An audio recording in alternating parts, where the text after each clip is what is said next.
Nobody worried about the paper sack of seed, not the cashier, not the men by the coffee machine, not even the county inspector, who would later pin a red warning tag beside the very ditch it came from. The sack weighed 25 pounds. Leona Price carried it against her hip like chicken feed, set it on the counter, and watched the cashier turn the label toward him. Prairie mix. Coneflower. Milkweed. Bee balm. Aster. He smiled. Planting a yard, Leona shook her head. No. Then where's it going? She looked through the dusty front window toward the gravel road outside. Road edges. The cashier blinked. The ditches. Leona picked up the sack. That's where the hungry part is. Nobody understood that sentence yet. To most people in Ash Creek County, a ditch was not land, it was leftover. It was the strip the mower reached after the crop rows were done. It was where dust collected, cans rolled, and weeds got blamed for being alive. Leona saw something different. She saw a calendar. And she saw how much of that calendar had been cut short. Her farm sat on 86 acres of hay ground, orchard rows, and 2 crooked lanes that had been patched with gravel so many times the stones looked older than the house. It was not a big operation. She kept 19 beehives behind the machine shed, sold honey at the Saturday market, and rented her bees to 2 small orchards when the apple blossoms opened. Nothing about her looked like someone about to change the county. That was part of the problem. People only notice a farmer when the field is full. They do not notice the woman walking the edge of it with a hand-crank seeder at dusk. Leona had learned the edges from her grandfather, Amos. When she was 12, he had taken her to the back pasture one August evening, past the hay bales, past the rusted gate, and into a swale he refused to mow. The grass there stood waist-high, flowers leaned over the waterline. Yellow, blue, purple. White. The air sounded electric. Leona had swatted at the bees and stepped back. "Grandpa, why don't you cut this?" Amos looked offended. "Cut it? It's a ditch." He crouched beside a purple bloom and held one finger up. "Listen." At first, she heard only insects. Then the sound separated itself. Honeybees on clover. Bumblebees under the bergamot. Tiny native bees crawling over blossoms she did not know the names of. Amos smiled. "That isn't a ditch." He tapped the ground with his knuckle. "That's a pantry." Leona laughed then, because she thought he was being poetic. Years later, after his funeral, she found the proof in his notebooks. Box after box of them. Weather. Bloom dates. Hive weights. Queen notes. Which flowers opened after a dry June? Which ones carried pollen when the clover failed? Which ditch stayed alive after the hay fields turned brown? One sentence appeared so many times that Leona began seeing it before she turned the page. A hive can survive a bad week. It cannot survive an empty season. That sentence changed how she looked at every strip of ground everyone else called waste. The orchard bloomed hard in April. The clover came in May, alfalfa helped in June, then, too often, the county went quiet. The big blooms ended. The roadside grass got shaved flat. Farmers mowed the fence lines neat, and the bees were expected to live on memory. Leona had watched her hives during those gaps. The queens slowed, the workers came back lighter. Brood patterns thinned.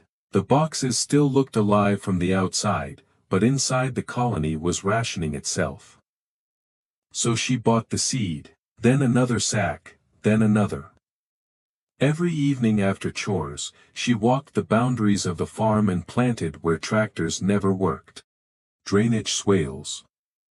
fence corners, the strip beside the mailboxes, the rough bank along the lane, the narrow triangle behind the old pump house that no one had ever bothered to name. Seed scattered into dust, into mud, into places the county mower usually erased. By the end of April, the coffee counter at Darden Feed had renamed her Prairie Leona. Dale Mercer said it first. Then everyone said it. They said it when she bought more seed. They said it when they saw her walking the ditch with a bucket. They said it when a stand of milkweed came up near the road and made her place look, in Dale's words, half abandoned. One morning, Dale slowed his truck beside her mailbox and leaned out the window. "You know, Leona, most folks try to get rid of weeds." Leona kept dropping seed into the loose soil. "Most folks are feeding cows." Dale grinned. "And what are you feeding?" She looked toward the hives behind the shed. "The days between flowers." The grin left him for half a second, then he laughed because that was easier. By June, the first strips looked unimpressive, thin green stalks, ragged leaves. Scattered patches that did not look like a plan to anyone but Leona. The county mower came once and took down a quarter-mile of seedlings along the east lane. Leona stood at the window and watched the blade erase 3 weeks of work in 12 minutes. Nathan, her nephew, found her there. "You're going to call them?" "No." "You're mad." "I am." "Then why not call?" Leona kept looking at the ditch. "Because they think empty ground is clean." By late summer, the ground answered for her. The ditches did not explode all at once, they built slowly. First black-eyed Susans, then purple coneflowers, then bee balm and coreopsis, then milkweed pods and white clover and goldenrod bright enough to look like somebody had dropped sunlight along the fence. Cars began slowing down. Children leaned out of back seats. A photographer from the weekly paper stopped in the lane and asked whether she had planted a tourist attraction. Leona said, no. She had planted groceries. The bees found it before the people did. Every morning, the air along the road trembled. Honeybees came in lines. Native bees came in clouds. Butterflies worked the milkweed. Hoverflies hum like flecks of glass above the asters. When Leona lifted hive covers, the change was not dramatic enough for a headline. It was better than that. It was steady. The brood nests stayed wide. The combs held nectar even after the orchard bloom ended. Pollen came in yellow, orange, cream, rust, and gray. Not one color. Many. Nathan noticed in August. He pulled a frame, squinted, and said, they're heavier. Leona nodded. By how much? Enough. He looked at the roadside, then back at the hive. All this from ditches. Not from ditches. From not making the ditches empty. That should have been the end of it. A local woman planted flowers. Her bees did well. Neighbors laughed less. The county stayed mostly the same. But the next spring did not arrive kindly. It came wet, then warm, then frozen. Apple buds opened too early and browned at the edges. Cold rain pinned bees inside their boxes for days at a time. Mites climbed in colonies that had already gone into winter light. By the first week of May, the talk at Darden Feed had changed. No one was joking about Leona's ditches. They were counting dead hives. Dale Mercer lost 6 colonies before the maples finished blooming. A beekeeper north of town opened 12 boxes and found 5 barely alive. 2 orchard owners reported weak pollination and patchy fruit set. Men who had kept bees for 30 years stood by the coffee machine with their caps in their hands, speaking softly, because dead colonies make even proud people careful. Some blamed weather, some blamed mites, some blamed spray drift. Some blamed the new queen supplier 3 counties over. They were not wrong, but none of those answers explained why Leona's hives looked different. On a gray Tuesday morning, she opened the first box, expecting grief. Instead, bees poured over the top bars. The queen was laying in a clean pattern, workers moved calmly over capped brood. Fresh nectar shone in the corners of new comb. Nathan lifted the second frame, and just stared. This one is packed. Leona did not smile. Not yet. They opened all 19 hives, 18 were strong. One was weaker, but alive. Nathan set the smoker down in the grass. That doesn't make sense.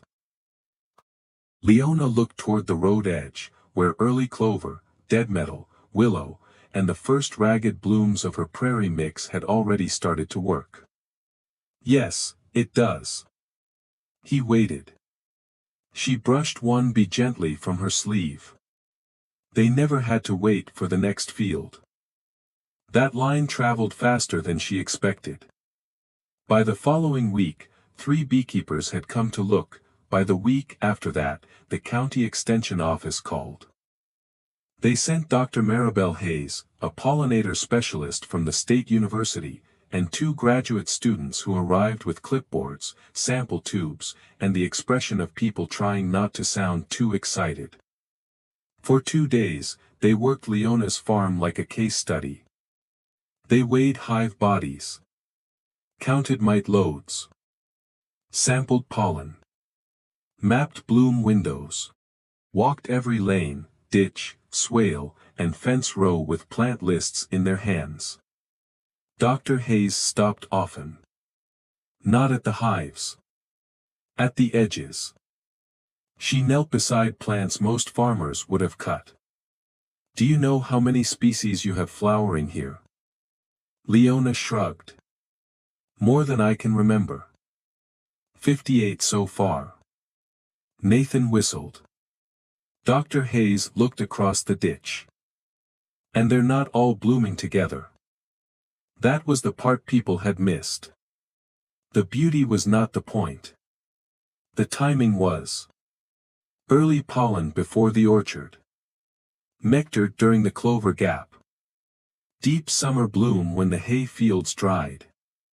Goldenrod and asters late enough to help winter bees build fat bodies before cold weather shut the season down. It was not one big meal. It was a table that kept being reset. Dr. Hayes said it plainly at the end of the second day. Most colonies around here got a feast, then a famine. She pointed toward Leona's roadside. Yours got a sequence. Dale Mercer heard that sentence, because he had come over pretending he only wanted to borrow a grafting tool. He stood by the truck and said nothing. Leona noticed him looking at the ditch, the same ditch he had called ugly.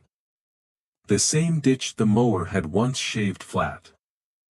A bumblebee crawled into a bee balm flower and disappeared. Dale took off his cap.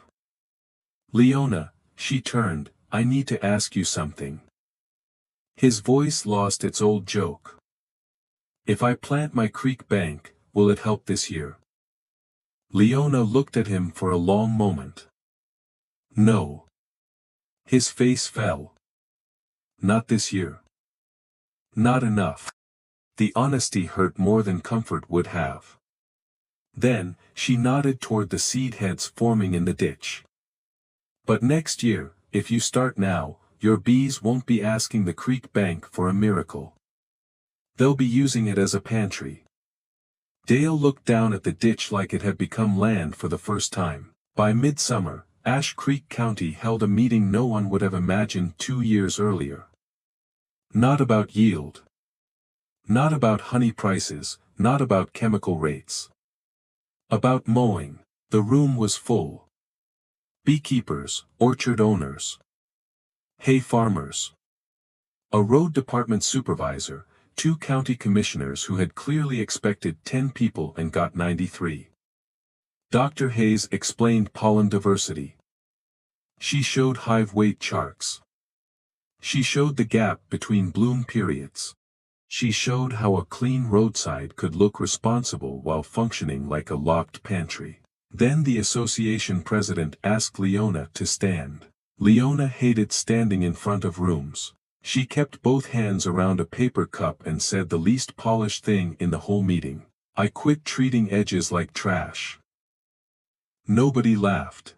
So she continued. "I didn't buy better bees. I didn't build a bigger operation. I planted the strips we were already driving past." A man in the back raised his hand. "How many acres did it take?" Leona looked almost embarrassed. "Less than people waste turning equipment around." That moved through the room differently than a statistic. Farmers understood headlands. They understood fence corners. They understood useless ground. And one by one, they began realizing those places had never been useless to the bees. By fall, Darden Feed had a new problem. It could not keep native seed mix in stock. Dale Mercer bought 3 sacks and did not make a joke. The county road department changed its mowing schedule after Dr. Hayes met with them. The first cut stayed near intersections for visibility. The rest waited until after major bloom and seed set. Some people complained. They wanted the road edges clipped short. They said the county looked messy. Leona heard all of it. Then she watched the second summer arrive. The roads changed first. Thin color at the culverts, then purple along the creek crossings, then yellow in long seams beside soybean fields. Then milkweed where there had been nothing but tire dust. Monarchs appeared in August. Bumblebees returned to places old farmers remembered from childhood. Songbirds worked the seed heads in autumn. The county did not become a postcard, it became something better. Functional. Alive. Useful in ways a person could miss from a moving truck. Leona's hives did not become invincible. That mattered. There were still mites, still cold snaps, still wet springs and bad queens and every ordinary trouble that comes with keeping bees. But the hives went into winter heavier. They built spring brood faster. They recovered from stress with more room to do it. After 3 seasons, Dr. Hayes returned with a short report and a smile she tried to hide. Countywide winter losses had dropped where forage strips had been planted. Not everywhere. Not perfectly, but enough that even the man at the coffee counter stopped using the word coincidence. One evening, Nathan found Leona standing by the east lane. The same lane the mower had stripped bare that first year was now shoulder-high with asters and goldenrod. Bees moved through the flowers in steady traffic. The sun caught on their wings and vanished. Nathan leaned on the fence. "You know what still gets me?" Leona smiled. "That you thought I was just being stubborn." "I still think you were being stubborn. Fair." He looked down the road, where more farms had started showing color at their edges. But everybody laughed at the seed. Leona watched a honeybee land on a late aster, dust itself with pollen, then lift away heavy-legged toward home. They laughed because the bag was small. Nathan waited. Leona's voice softened. They didn't understand the season was big. The wind moved across the ditch. Not like a field ready for harvest. Not like anything a bank would finance or an auctioneer would praise. Just stems, flowers, insects. A long, living margin between hunger and cold. Years earlier, one brown paper sack had crossed a farm supply counter and nobody had thought to remember it. The county had seen weeds. Leona had seen weeks of food. They had seen roadside mess. She had seen timing. They had seen land too small to matter. She had seen the missing meals that decided whether a hive entered winter strong or starving. The flowers were never decoration. They were the pantry beside the road.